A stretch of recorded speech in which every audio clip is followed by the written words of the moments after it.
Deion Sanders.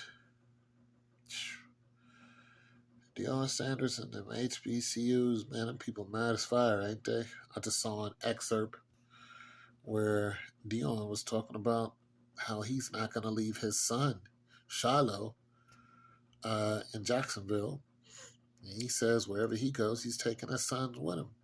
And I don't blame Deion for that because Deion got robbed several times. His office got robbed. His car got robbed. His sons got robbed several times. And now these people are so mad at him because he's leaving that, truthfully, with the hate that they have down there, and they're erasing murals and stuff like that, as if Deion didn't dedicate millions of dollars to them, as if he didn't bring Jacksonville up, as if he didn't add to the city, one of the poorest cities in the country, as if he didn't bring value and more eyeballs to the HBCU program.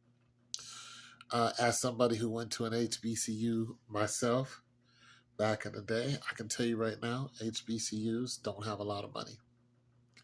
And a lot of things that keep HBCUs alive are grants coming from the government.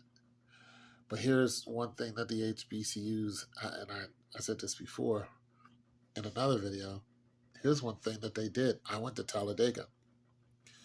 And what they did in Talladega is they had an administration that was taking the money. And the student council was like, why is the living quarters so bad? Why is the food so bad? Why is this? Why is that? We asked a lot of questions. We held a big old meeting. Well, everybody in that administration left, and then they bring on an administration from another HBCU that came in who was basically being fired for misappropriating of funds in another school. Like, that's what these people do. They go from one administration job to another, and they hop around at HBCU schools, and they take the money. And that's what they did at Talladega. And I think it was Grambling. The people from Grambling came down to Talladega University. Now, I went there on a track scholarship. And then the track scholarship got canceled. Or the track program got canceled. And the thing about it is, the track program was, we had one van. We had uniforms, but most of the money was going to, us traveling. We didn't have a track. We had to borrow a high school's track to practice on, and it was cement, so that was hard. It was just a hard way to go, you know what I'm saying, as far as sports. And then I had to join the baseball team to keep my scholarship alive, and then the baseball team went out because they ran out of money on that, and they had a decent baseball team. So,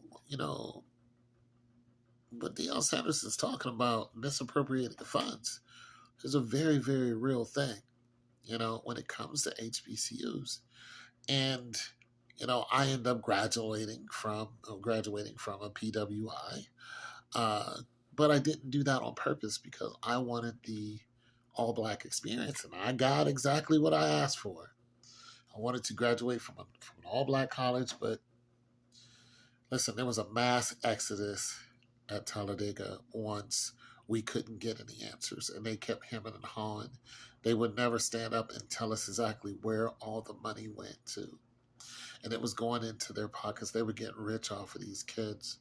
And once everybody realized that this school at that time was ripping everybody off, people just dispersed and just left. It was like they lost like 2,000 kids. It was just crazy. And myself, I returned back to Ohio, and I ended up finishing my degree in Ohio. So I just wanted to comment on that. Deion is not lying. I really believe that they had way more than 28,000 seats sold, and they just wouldn't give him his money. And They did that for 3 years. And you can imagine how much money they got because, 60,000, people are in the building.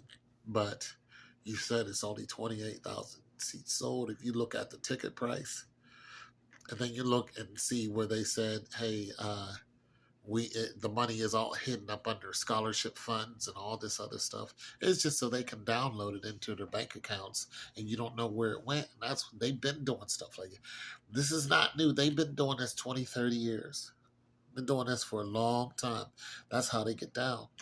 And the thing about it is, Deion Sanders could have brought so much money to all HBCUs.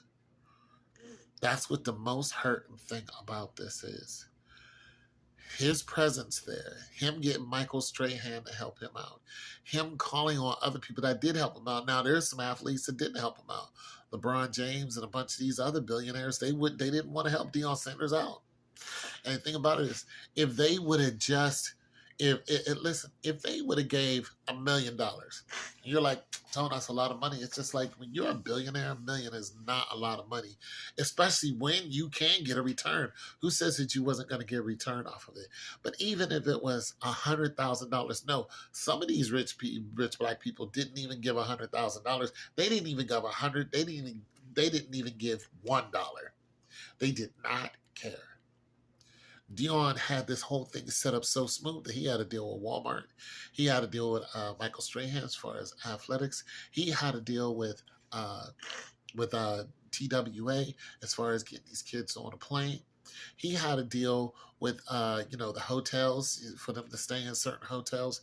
He had the whole thing set up to these kids was good. They was all sprack.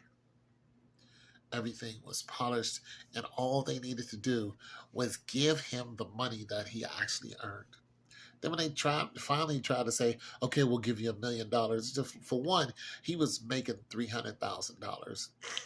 And then he put half of that into the school, buying them food, locker rooms, building a new locker room, stuff like that.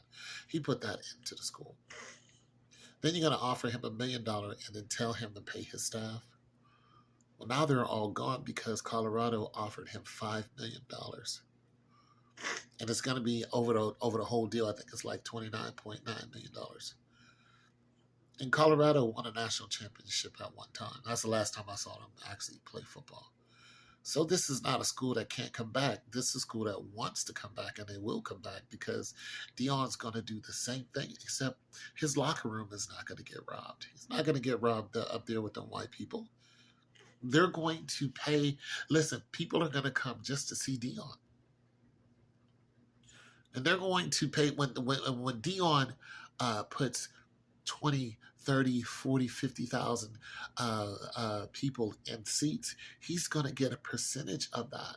And when that money comes even into his pocket, even though he's still making $5 million, when that money gets into his pocket, it's going to electrify Deion. Even if he loses games, he's still going to be that guy because now that part of Colorado is going to be lifted up. There are going to be jobs created. That's the whole thing about this. Even if Deion lost, even if he lost or had a average year or whatever, the amount of people that are going to come there just to see him is going to create new jobs over and over and over again. It's going to build the city up even more.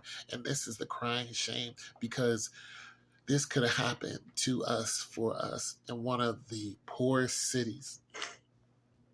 This could have happened, and it could have benefited everyone. But black people, you just can't do it with black people. You just can't do it. And I think Deion should actually be gone right now because I think he's in danger.